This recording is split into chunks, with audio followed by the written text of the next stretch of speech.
City post में आपका स्वागत है। मैं स्नेहा भारती आपके साथ। बिहार विधानसभा चुनाव को लेकर के लगातार चुनाव प्रचार जारी है। आज शाम को दूसरे चरण का चुनाव प्रचार थम जाएगा।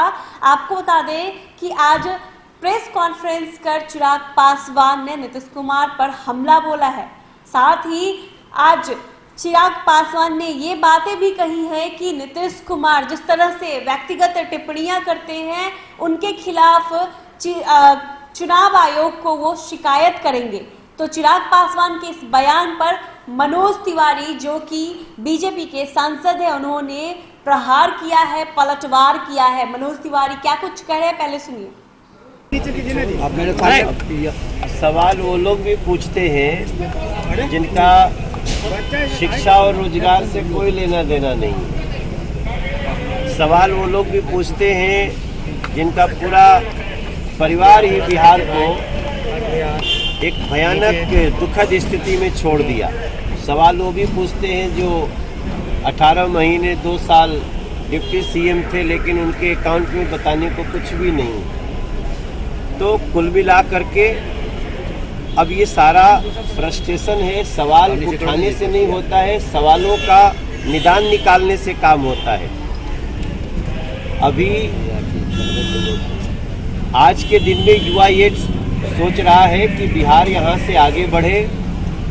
जो हमारे बच्चे कोटा जा कर के पढ़ते हैं, अब कोटा की बिहार वापसी हो, इसके लिए एनडीए कदम उठाने जा रही है।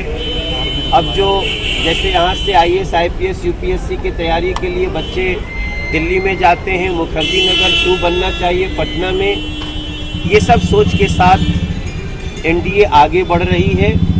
अभी तक हमने सड़कों का, पुल का, पुलियों का, गांव का, गलियों का, ये सब लोग बिहार के लोगों को सुरक्षित रखने का काम किया। अब हमारा अगला कदम एजुकेशन के क्षेत्र में कोटा की बिहार वापसी है। एजुकेशन के क्षेत्र में मुखर्जी नगर 2 बनाने की ज़रूरत है। और अब जो अगला कदम बिहार बढ़ाए उसमें 19 लाख लोगों को रोजगार दे करके, क्योंकि बीजेपी जो कहती है वो करती है, हम आगे बढ़ गए। एक अंतिम सवाल है। चिराग पासवान ने एक प्रेस कॉन्फ्रेंस करके कहा है कि नल जल योजना में उन्होंने जिस तरीके से घोटाले की बात कही थी, इनकम टैक्स विभाग ने रेड किया है। साथ ही उन्होंने कहा कि जिस दिन से नल जल योजना के मामले में हमने सवाल उठाया है, नीतीश कुमार नाम लेकर कहा, जदयू के नेता व्यक्तिगत टिप्पणी कर रहे हैं, हम चुनाव आयोग में शिकायत दर्ज कराने जा रहे हैं। ये मैंने खाली चुनाव में ही करेंगे शिकायत, चुनाव के पहले नहीं करेंगे शिकायत। ये देखिए, इस मानसिकता से लोगों को अलग जाना चाहिए। बिहार बड़ी मुश्किल से यहाँ उठ के आया है। अब इस बिहार को आगे बढ़ाने के लिए केवल चुनावी भाषण नहीं होना चाहिए, केवल चुनावी आरोप नहीं होना चाहिए, क्योंकि उनको पता है करप्शन पे 0 टॉलरेंस है एनडीए का, नीतीश कुमार जी का, नरेंद्र मोदी जी का। तो अगर चिराग बाबू को भी कुछ पता हो तो सिर्फ चुनाव में सनसनी फैलाने के लिए नहीं, सही मायने में उसको सही फोरम पे उठाना चाहिए। हमसे ज़्यादा, मतलब एनडीए से ज़्यादा करप्शन के खिलाफ काम करने वाला कौन हो।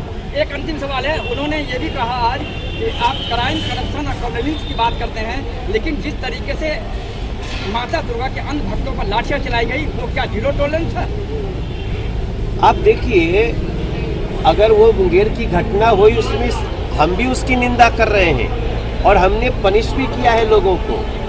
अगर यही दूसरा पक्ष होता ना तो वो पनिश तो छोड़िए, वो उस पे गलदोदई पे आ जाता।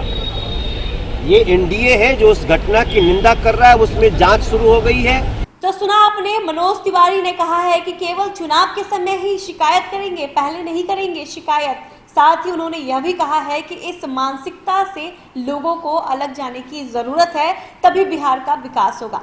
मनोज तिवारी ने चिराग पासवान के समर्थन में आकर यह भी बोला कि मुंगेर घटना पर अगर वह सवाल कर रहे हैं तो हम भी इसकी घोर निंदा करते हैं। जो भी दोषी है उन्हें सजा जरूर दिलाएंगे। तो मुंगेर घटना पर मनोज तिवारी चिराग पासवान का समर्थन करते हुए नजर आए। एक तरफ तो उन्होंने नीतीश कुमार के बयान पर उन्हें घेरा और दूसरी तरफ मुंगेर वाले घटना पर उनका समर्थन करते हुए नजर आ रहे हैं।